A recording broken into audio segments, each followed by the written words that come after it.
好啦，第一身睇下啦，呢度咧就係Level 5嘅最大嘅大廳。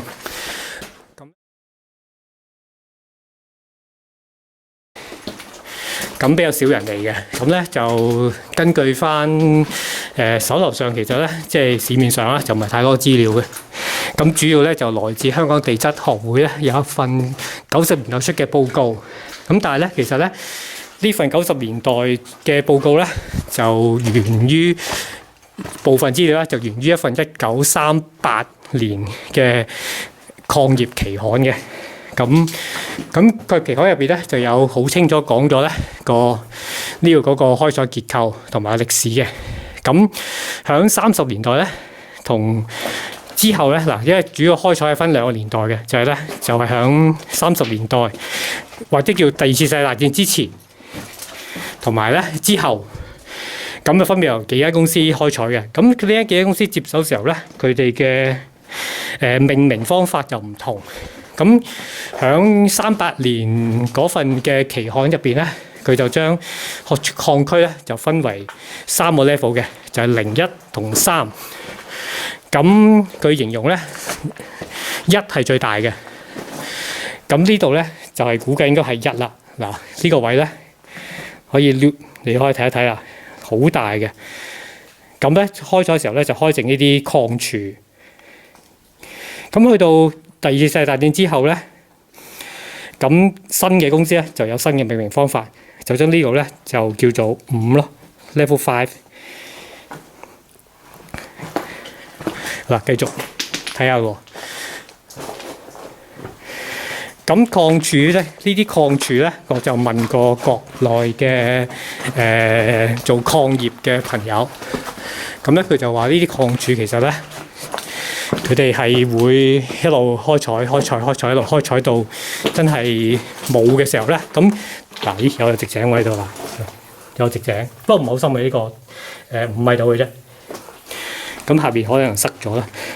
嗱，咁見我喺度兜緊圈咧，其實都不定咁，都係咁兜。但係咧，其實咧個方向咧就係向上為主嘅。咁只要揾一條路，即係 keep 住向上行咧，咁就唔會蕩得塞嘅。走嘅時候咧就 keep 翻向下行，就唔會蕩塞嘅啦。咁你而家見到就無數咁多條柱啊！頭先我試過畫地圖咧，就希望畫得到有幾多條柱出嚟，咁咧就發覺咧係畫唔掂嘅。咁啊，繼續向上行先。咁繼續講翻啦，問翻呢個礦場，即係佢真係做礦啊！呢位人士喺大陸開一個都規模好大嘅煤礦，咁係煤礦嚟啫。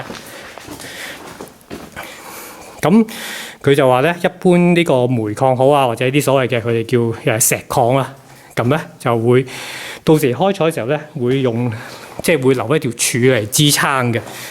咁呢條柱咧就根據一份喺美國咧就曾經做過一個研究嘅2000年之後嘅啦。咁咧就呢條嗱，例如呢條柱咧，影下呢條柱喺度講嗱呢條柱啦。咁咧佢嘅高度同闊度咧，其實會有個比例嘅。咁多比例咧達到某一個數值之後咧，咁佢哋就會視為咧就係穩陣嘅呢條柱係。嗱，可唔可以見咧？而家種好多條柱啊，根本係數唔到有幾多條柱啊！嗱，呢度有泥板過唔到，哎呀！好嗱，影翻條柱先，泥板過唔到，好啦，跟住兜個圈得噶啦。只要條柱嘅隔離可以兜個圈，繼續行。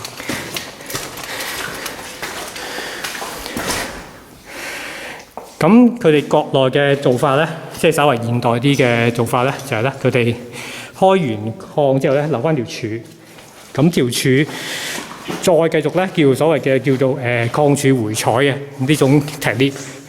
咁礦柱回採咧，佢哋就會用即係繼續採呢條柱啦，繼續鑿，咁越鑿就越幼噶啦嘛條柱。咁咧佢哋咧國內就會用一條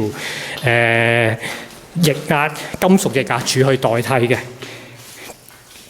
咁攞嚟頂住天花板咯。嗱，你見我喺度講一路行咧，就跣腳啫，大家唔使擔心啊。嗱，繼續向上嘅。咁到真係去到採完個礦咧，咁我咁採個礦咁點咧？咁當然佢個礦就會封翻埋唔要啦。咁佢哋咧就會有啲地下水滲入去，然後咧就由佢入邊浸滿晒水，就用翻水壓嚟去支撐翻個礦礦層啦。咁之後咧個礦就正式話真係唔要啦，即係採完㗎啦，就唔再入㗎啦。嗱，因為一嚟到都幾高位置啦。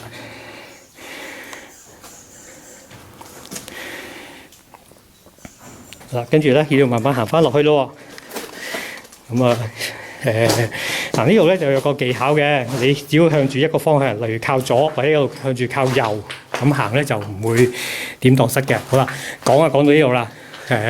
詳細嘅文章嗰啲咧，就睇翻我網站有介紹。呢個網上咧一層層木嘅井形嚟嘅。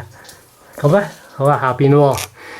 呢度有少少氣流嘅，亦都蝙蝠飛出嚟嘅。咁但係咧望唔到上邊。咁呢個咧就落去咧就稍為咧就窄少少啲啦。呢個可以落到去嘅呢個位，有一塊乒乓波㗎啦，都係就抌7號乒乓波落呢個直井度啦。1、2、3，出發！跟住冇㗎咯喎。唔係，你諗住下。我知啊，但係好短嘅喎，分鐘下邊塞住咗㗎啦已經。就係呢啲沙石跌咗兩。係咯。我諗都有10尺嘅。好啦，咁呢度咧就係Level 5另一個幾難要捐少少嘅地方嚟嘅，就望落去啦。嗱，可以睇喎。咁落去咧就有個夾縫。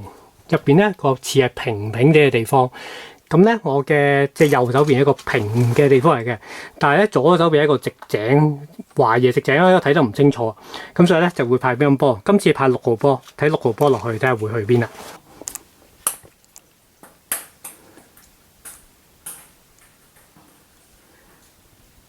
咁就一路落咗去，但係似唔係太深咯。咁喺頭先嗰條罅咧。就都幾危險啊！落咗去睇過咧，頭先冇帶相機啊，垂落少少睇過咧，左邊咧就係直井嚟嘅，咁啊一路垂落去咧就佢又唔係直落嘅，1米再落1米再落1米，一級級咁落嘅，總之垂落去都好危險，或者垂落去咧一滑嘟嘟嘅上唔翻嚟，咁所以咧反而咧就留意隔離嗰條石罅喎，呢條石罅原來攝到過去嘅，咁攝到過去咧就只能夠用別有洞天呢4個字形容啦。咁係完全係一邊咧係睇得出係舊款嘅礦場嚟嘅，咁入邊咧有啲好得意嘅咧，就有啲木砌出嚟嘅氣井啊，好有特色，同埋咧係好真係好礦井 feel 嘅。咁而家入去介紹俾大家睇下，嗱啲片咧就隊友拍，因為我部機太大，我攝唔到嗰條罅，所以咧就用第二部機拍。呢度咧就入到呢度咧就好難會見到呢個入口嘅，因為咧喺條石罅度吞入嚟嘅。呢度真係唔好留太耐。係啊，呢度呢嚿石係因為呢度好得意嗰個構造係啲木一條條咁樣上去嘅，同埋有不斷有蝙蝠出入嘅。而家係呢個鏡頭即係有機會係出到去咯。空氣有少少微弱嘅空氣。呢個石危險。而家咪得。而家係咪拍緊片㗎？大雄係啊，我噏咗咁耐嘅又拍。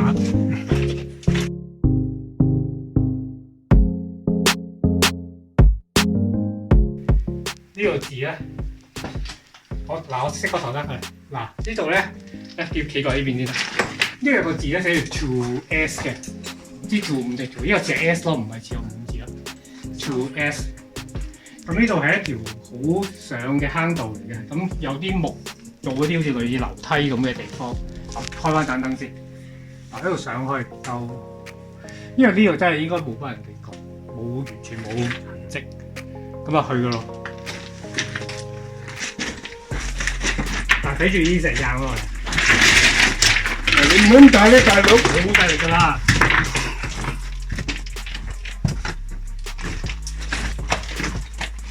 喂，樓梯嚟㗎喎，呢度真係一條。咩話？呢條樓梯嚟㗎。係。哎呀！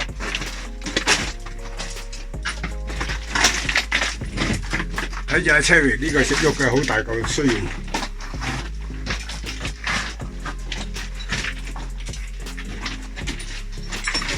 呢大冇㗎咯喎。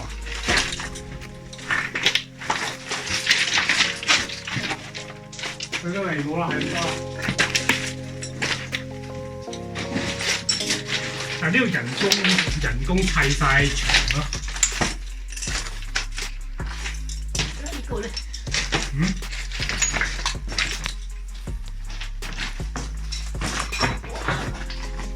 句咧去邊啊？嚇？咦，冇聽過嘅。哇！呢個井係照照啊！啊！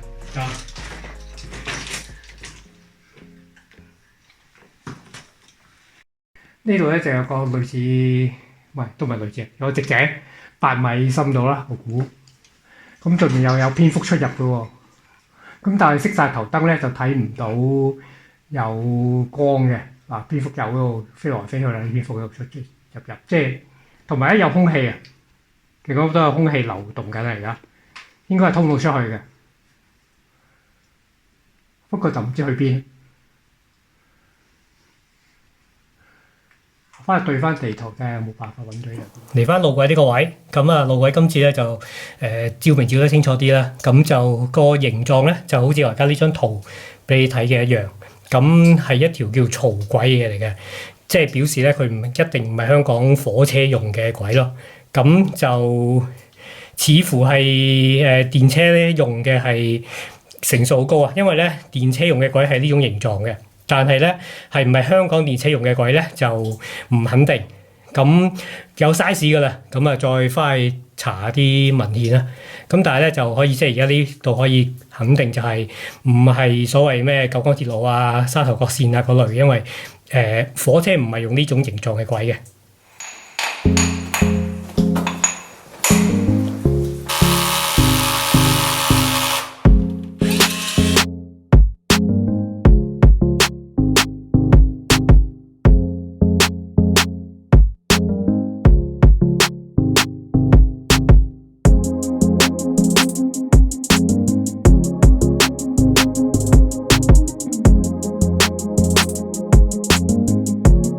Level 6入邊咧有個直井，咁咧就想睇下呢個直井通去邊嘅，咁就下邊咧就大約係深，嗱睇下啦，又唔算太深嘅，睇下咯喎，咁啊見到底啦，其實咧大約係呢度應該10米，8至10米到啦。冇咁深，好啊4-5米到啫。好啦，4-5米啦，信嘅。5米到。咁下邊咧就係 Level 5嚟㗎啦，咁就係翻去邊度咧？咁當然又派乒乓波啦，今次咧就派4號波出動。嗱，咁就唔係抌垃圾啦，我哋放個盒呢度咧，就要係定位嘅。定啲咩咧？就係咧定翻上邊呢個直井，究竟去邊咧？Level 6就另一個直井，咁咧就希望見到乒乓波盒，但係咧因為咧我哋企嗰個位咧就唔係好得嘅，所以咧就睇得唔係好清楚有冇盒。咁但係高度咧就個符合上次我見到個高度嘅，唔係好高嘅呢度落去。咁就照唔到個盒，咁所以咧就今次係5號波，綠色嘅5號波。好，5號波出發。佢話已經到咗啦。咁而家落去 Level 5睇下揾唔揾得翻4號波同5號波啦。綠色乒乓波咧就喺呢度落嚟嘅。我哋喺邊度行㗎？啱啱喺嗰邊行㗎。咁落翻嚟咧就係上一次咧喺嗰邊行嚟㗎。即係我哋呢度有嘅。嘅乒乓波盒。3層。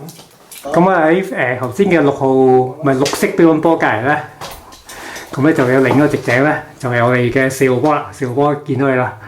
咁呢度上去咧就剛才所講咧就話好似話得5米度啦。咁其實呢度咧好好風嘅，因為咧而家你鏡頭望到呢個窿，只要你轉右行10零步咧，其實就出翻去6號洞嗰個所謂嘅大廳㗎啦。所以咧咁冇風，咁多蝙蝠喺度出入咯。好啦，嚟翻呢個路軌，咁上面咧就係直井頂。咁上次有講過㗎啦。如果熄個燈咧，會望到有光嘅。大家試一試下。咁呢度咧，好啦，向下留多垃圾嘅嗰陣時，風動嗰陣時抌到垃圾落嚟㗎嘛。咁呢度再落咧，我哋一陣間會落翻去底嘅。啊，路軌嗰個直井邊緣行入嚟之後咧，就繼續向前進。咁而家再低咗少少㗎啦。呢個地質專家今日嚟就係做呢樣嘢幫我。冇反應啦，但同埋喺個表面係咯，即係跟住啲水流，跟住係有啲嘢 precipitate 咗落去，但係就唔係即係完全唔係 carbonate 嗰啲。咁即係唔知有乜嘢。係。唔係乳膠漆。應該唔似乳膠漆。咁同唔同嗰次我 send 俾你嗰個？ Cerise 嗰個都唔係啦，嗰個應該同 Cabernet 應該都會有少少反應。其實你知嘢溝水溝得太多啊？唔會都勁嘅呢個10% 度。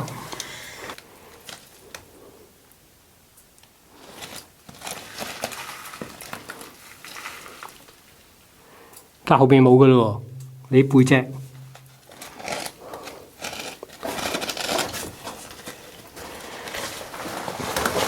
坐嗰陣時，我哋繼續睇喺度先啦。嗱，咁嗰度咧，就由呢度咧開始就好多白色。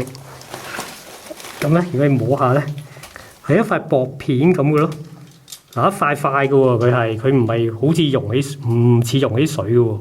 但係喺個表面咯，啲石嘅表面。石嘅表面咯，同我哋之前咪仙人洞嗰隻咧，乾咗之後一塊薄片，唔知。但係嗰隻係 calcium 嚟嘅喎，你上次試過係。係咯，同埋係即係都真係比較 solid，但係呢一啲係仲係好似粉狀儲埋。係咯。